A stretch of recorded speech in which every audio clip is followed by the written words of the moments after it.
Nasa kote ang isang binatilyong tumangay sa isang motorsiklo sa Bukawi, Bulacan. Ang nakahuli, mismong may-ari ng motor. Nasa frontline ng balitang yan, si Dave Abuel, exclusive.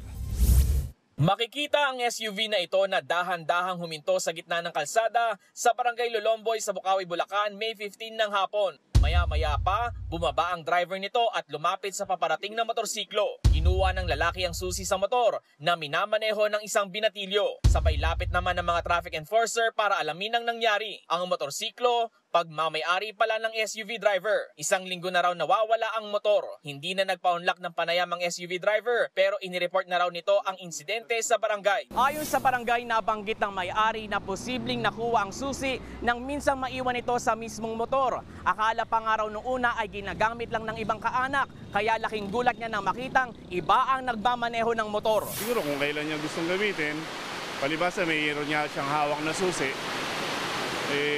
nagagamit niya. Matapos ang insidente, pansamantalang hinuli ang 15 anyos na lalaki. Ayon sa barangay, may ilang susi pa ng motor na nakumpiska mula sa binatilyo. Hindi naman na nagsampa ng reklamo ang SUV driver. Pinatawad naman ng may-ari at ang sabi, iba na lang daw dito sa Lolomboy para hindi na maulit yung insidente. Sinubukan ng News 5 na kuhanan ng pahayag ang mga magulang ng bata, pero tumanggi na silang magkomento sa insidente. Nagbabalita mula sa frontline, Dave Abuel, News 5. Mga kapatid, Jess De Los Santos po. Iba na ang may alam at may pakialam sa panahon ngayon. Para sa tuloy-tuloy na balitaan sa Frontline kahit weekend, mag-follow at mag-subscribe sa social media pages ng News 5.